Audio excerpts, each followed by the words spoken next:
Hello மக்களே, எல்லோரும் எப்படி இருக்கிறீங்க? லாஸ்ட்டாக நம்ம போட்ட வீடியோக்கு வந்துட்டு நல்லாவே ரெஸ்பான்ஸ் பண்ணியிருந்தீங்க. பார்க்கறதுக்கு ரொம்ப நல்லா இருந்துச்சு. இருந்தாலும் நிறைய பேர் வந்து இன்னும் நம்ம சேனலை வந்து சப்ஸ்கிரைப் பண்ணாமே பார்த்துட்ருக்குறீங்க. மறக்காமல் சேனலை சப்ஸ்கிரைப் பண்ணிவிடுங்க. உங்கள் சப்ஸ்கிரிப்ஷன் நமக்கு ரொம்ப முக்கியம். அதை நான் எதிர்பார்த்து காத்துக்கிட்டுருக்குறேன். இன்றைக்கி நம்ம வந்து இந்த வீடியோவில் பார்க்க போகிறது வந்துட்டு Manchester United versus Chelsea Premier League game week 5ஓட கேம் வந்து ஓல்ட் ட்ராஃபோர்டில் நடக்க போகுது. அதை பற்றின ஒரு சின்ன ப்ரீ மேட்ச் அனலைஸ் தான் இதில் வந்து நம்ம பார்க்க போகிறோம்.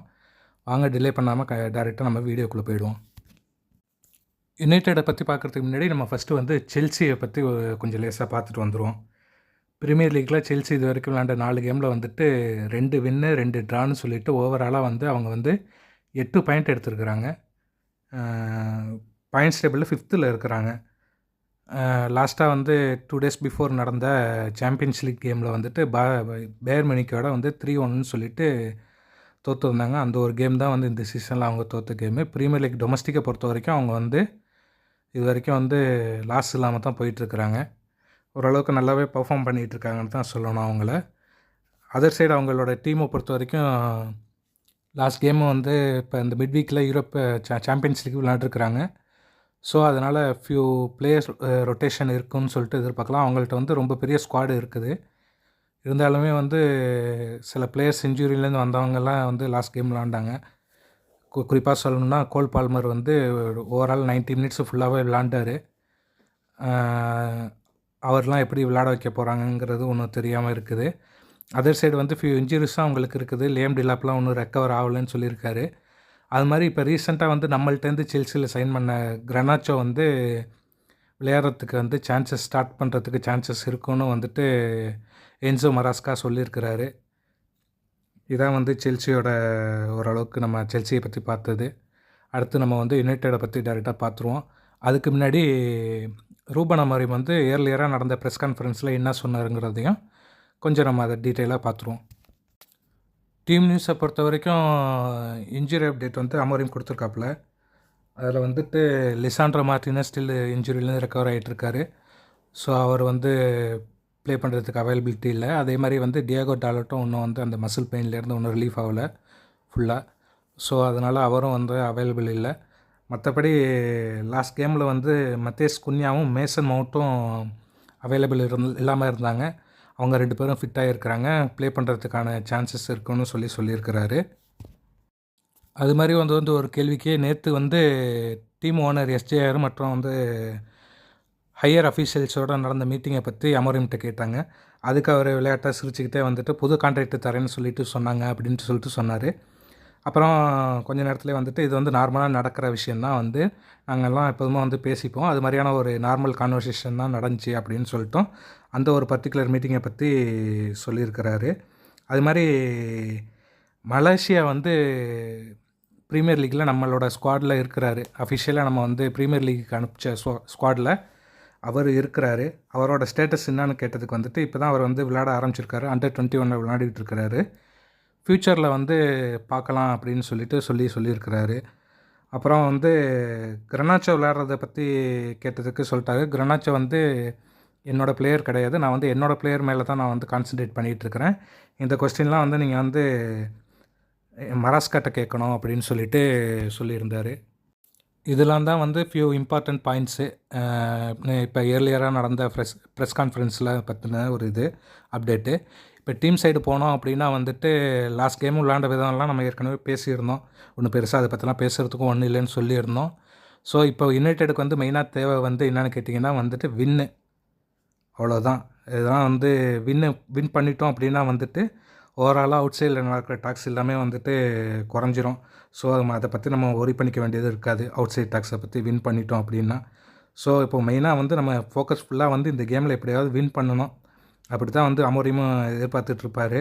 மற்ற பிளேயர்ஸும் அப்படி தான் இருப்பாங்க. சில டாக்ஸ்லாம் ஓடிட்டுருக்குது, தேவையில்லாமல் ரூமர்ஸ்லாம் வந்துட்டுருக்குது. யுனைடெட்னால எது பேசினாலும் விற்கும் அப்படிங்கிறதுனால எல்லோரும் நிறையா பேசிக்கிட்டு இருக்கிறாங்க. ஸோ இப்போ நம்ம வந்து இந்த கேமை பொறுத்த வரைக்கும் வின் பண்ணணும், அவ்வளோதான் மெயின். இந்த கேமுன்னு இல்லை, வர ஃபியூ கேம்ஸ் நம்ம வின் பண்ணிக்கிட்டே இருந்தோம் அப்படின்னா வந்துட்டு ஆஃப் ஃபீல்ட் டாக்ஸ் எல்லாமே குறைஞ்சிரும். ஆன் ஃபீல்டையும் பிளேயர்ஸும் வந்து நல்லா பர்ஃபார்ம் பண்ண ஆரம்பிச்சுடுவாங்க. டீமாகவும் வந்து ஒரு நல்ல கோஆர்டினேஷன் கிடைக்கும். ஸோ இப்போ நம்ம வந்து பிளேயிங் 11 பற்றி பார்த்துருவோம். லாஸ்ட் கேமை பொறுத்த வரைக்கும் நமக்கு வந்து பைண்டர் கீப்பர் பண்ணிகிட்டு இருந்தார். லெமன்ஸ் வந்து டீமுக்கு வந்து ஒரு 1 வீக் தான் இருந்த டைமாக இருந்துச்சு அது. ஸோ பிளேயர்ஸோடு வந்து டைம் பண்ணது இன்டர்நேஷ்னல் பிரேக் அப்புறம் பிளேயர்ஸோட டைம் பண்ணது கம்மியாக இருந்ததுனால எக்ஸ்ட்ரா 1 வீக் டைம் கிடச்சிருக்குது. ஸோ என்னோடய ஹோப் வந்து லெமன்ஸ் வந்து ப்ரீமியர் லீக் டெபியூ பண்ணுவார் அப்படின்னு சொல்லிட்டு நான் எதிர்பார்க்குறேன். ஸோ அவரை நான் வந்து கீப்பராக வந்து இந்த மேட்ச்சில் நான் வந்து எடுக்கிறேன். அப்புறம் டிஃபென்ஸ் தேர்டை பொறுத்த வரைக்கும் பேக் 3ல் லாஸ்ட் கேம் நம்ம எல்லாருமே பார்த்தோம். லூக் ஷா வந்து ரொம்ப பேடாக பர்ஃபார்ம் பண்ணியிருந்தார். ஸோ அவரை நான் ரீப்ளேஸ் பண்ணுறேன். ஸோ அவருக்கு பதில் நான் வந்து மஸ்ராவியை வந்து பிளேயிங் 11 ஆட் பண்ணுறேன். லாஸ்ட் டைமாக அவர் ஆடினார். இப்போ நான் வந்து அவர் வந்து இந்த சென்ட்ரல் பேக்கில் நான் ஆட் பண்ணுறேன். மஸ்ராவி வந்து ரைட் சென்டர் பேக்காக இருப்பார். அது மாதிரி சென்ட்ரல் பேக்காக வந்துட்டு மத்தேஸ் டிலைட்டு, லெனி எரோ வந்து லெஃப்ட் சென்டர் பேக்காக ஆடுவார். இது தான் என்னோடய பேக் 3.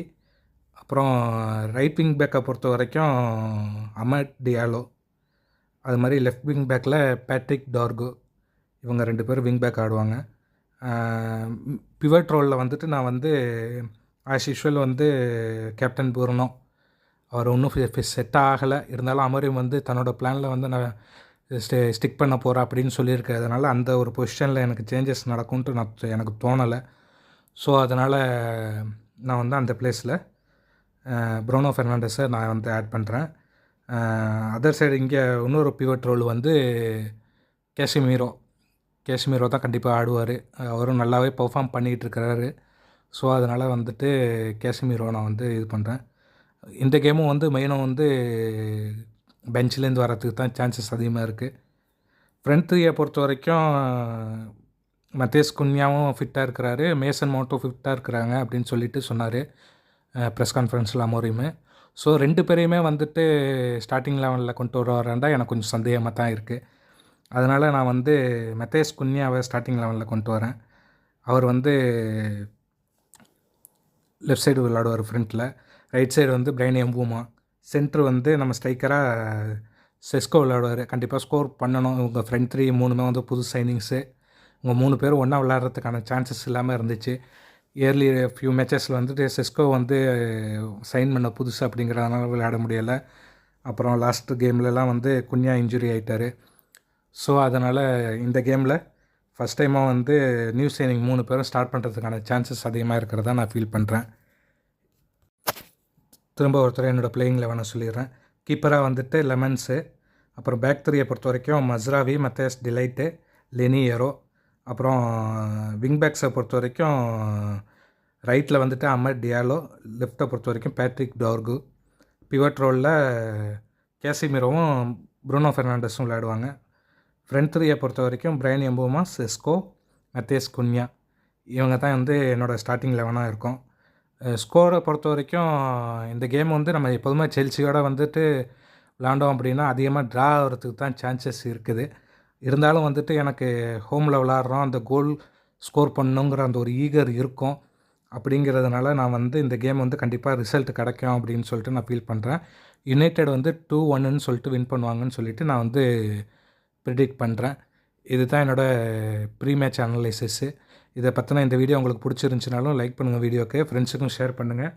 எதுவும் தவறு இருந்துச்சு அப்படின்னு சொன்னாலும் மறக்காமல் வந்துட்டு கமெண்ட்டில் சொல்லுங்கள். அதை நான் நெக்ஸ்ட் டைம் நான் திருத்திக்கிறேன். சேனலுக்கும் நீங்கள் மறக்காமல் சப்ஸ்கிரைப் பண்ணிவிடுங்க. உங்கள் சப்ஸ்கிரைப்ஷனை நான் ரொம்ப அதிகமாக எதிர்பார்க்குறேன். அடுத்த வீடியோவில் வந்து உங்களை நான் சந்திக்கிறேன். Thank you, bye by.